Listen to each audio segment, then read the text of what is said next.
Assalamualaikum warahmatullahi wabarakatuh. Dan ini kisah Rasulullah Shallallahu Alaihi Wasallam dan jeru asam yang patut diteladani. Ikhlas adalah salah satu syarat diterimanya ibadah.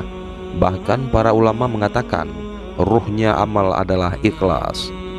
Dalam kitab Al-Hikam, Syekh Ibnu Athaillah As-Sakandari yang wafat pada 1309 menceritakan salah satu akhlak mulia Nabi Muhammad SAW.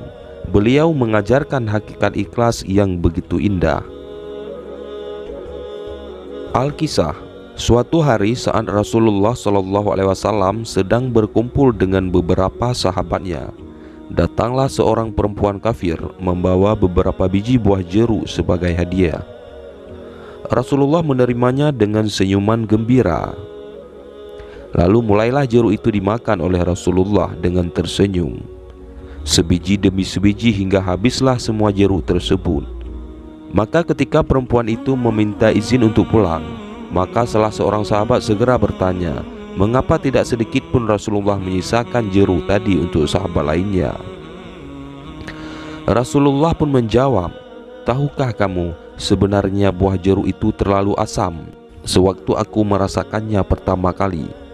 Kalau kalian ikut makan, aku takut ada di antara kalian yang akan menggernyitkan dahi atau memarahi perempuan tersebut.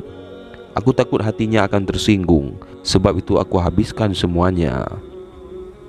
Akhlak yang agung seperti ini tidak dapat dipoles di permukaan, tetapi semata-mata karena ada cahaya ikhlas yang sudah tertanam di dalam hati.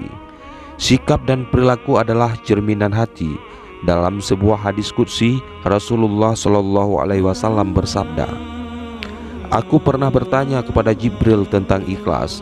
Lalu Jibril berkata, aku telah menanyakan hal itu kepada Allah. Lalu Allah berfirman, ikhlas adalah salah satu dari rahasiaku yang aku berikan ke dalam hati orang-orang yang kucintai dari kalangan hamba-hambaku. Kata Syekh Ibnu Athaillah, tidak ada amal-amal yang agung dapat tegak kecuali Allah telah menanamkan cahaya ikhlas yang dapat menghidupkan amalnya. Amal adalah geraknya badan lahir atau hati. Amal itu digambarkan sebagai tubuh atau jasad, sedangkan ikhlas itu sebagai ruhnya. Badan tanpa roh berarti mati. Allah Ta'ala berfirman, padahal mereka tidak disuruh kecuali supaya menyembah Allah dengan memurnikan ketaatan atau ikhlas kepadanya dalam menjalankan agama yang lurus. Di ayat lain, maka sembahlah Allah dengan memurnikan ketaatan atau ikhlas kepadanya. Ikhlas itu bertingkat sesuai perbedaan orang yang beramal. Yang pertama, keikhlasan orang yang bersungguh-sungguh dalam ibadah itu adalah bersih daripada riya yang nampak maupun yang tersembunyi. Tujuan amal perbuatan mereka selalu hanya pahala yang dijanjikan oleh Allah kepada hambanya dan supaya diselamatkan dari nerakanya. Kemudian yang kedua, keikhlasan orang-orang yang cinta kepada Allah.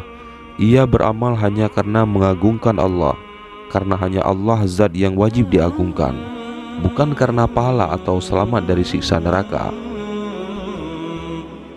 Perempuan sufi Robi'ah Al-Adawiyah pernah bermunajat kepada Allah, ya Allah, aku beribadah kepadamu bukan karena takut nerakamu dan juga tidak karena cinta dengan surgamu. Kemudian yang ketiga, keikhlasan orang-orang yang sudah ma'rifat atau mengenal kepada Allah. Mereka selalu melihat kepada Allah. Gerak dan diamnya badan dan hatinya itu semua atas kehendak Allah. Mereka tidak merasa kalau bisa beramal kecuali diberi pertolongan oleh Allah, tidak sebab daya kekuatan dirinya sendiri. Wallahu a'lam bishawab.